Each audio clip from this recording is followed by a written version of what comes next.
Down to number 14 is when we start talking about translations and transformations, okay? So, you need to know your rules. Your rules are that if you add a number at the very end, it moves up and down. If you add or subtract a number in the exponent, it moves left and right. And if you change a sign either out front or on the variable, it's going to reflect. And that's what we're looking to do right here is a reflection about the x-axis. Now, I know a lot of people would probably jump ahead and be like, oh, great, so change the sign on the x. But here's where I remind you, you can check all of these in the calculator pretty quickly.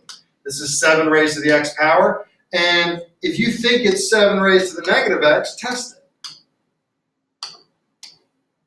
There's our first graph, and we wanted to flip over the x-axis.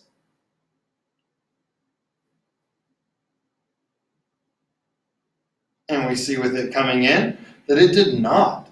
It should have flipped down to here. It actually flipped across. So our initial thought was incorrect. Well, let's try just putting a number all the way out front. Putting a negative all the way out front. So I have negative 7 raised to the x power. Because I know negative signs are what reflect. They're what flip things. So here comes my first equation coming in. Okay, just the same as it did last time. And I needed to flip downwards. Here comes my second one, looking more promising.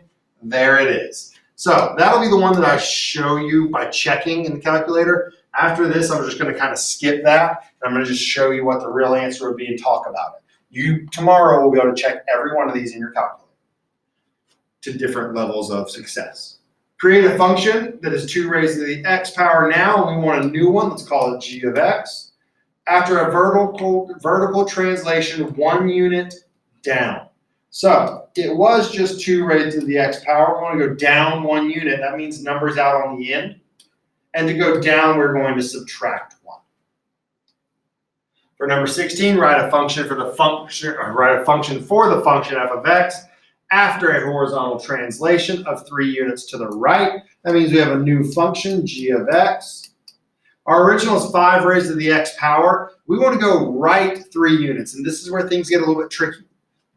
Right 3, anything up in the exponent is opposite land, okay?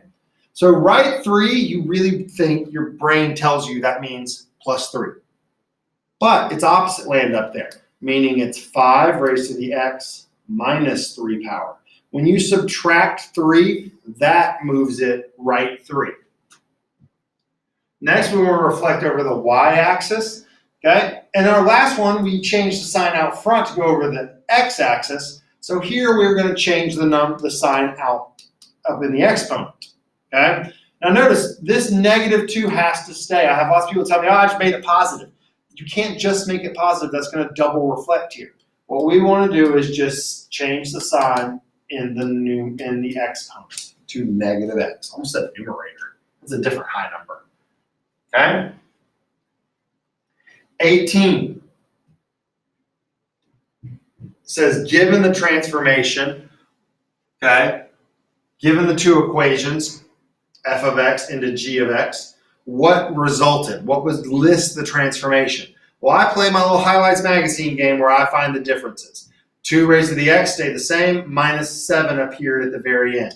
Minus 7 at the end indicates we went down 7. Similar thing for number 19. We play the Highlights magazine game and we see what changed.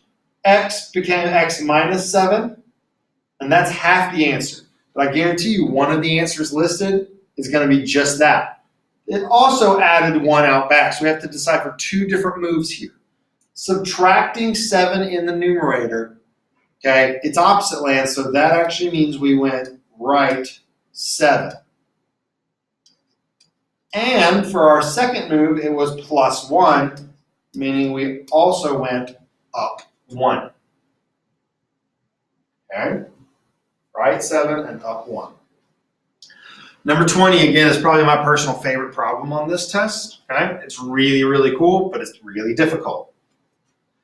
First, we find the differences. This went from x minus 2 to just x. So how would we get from x minus 2 to just x? Well, it would be x and then a 0. Well, to get a minus 2 to go away, we add 2, and this is all up in the numerator. So adding 2 in the numerator means we go left 2. Now that's half the battle, because we also went from subtracting 5 to having nothing.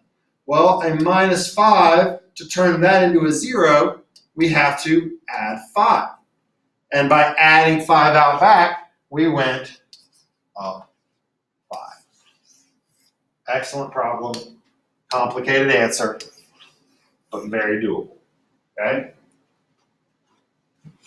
Number 21 and 22 will be your free response questions on this actual test. And we have to answer everything. X-intercept, Y-intercept, asymptote, oops.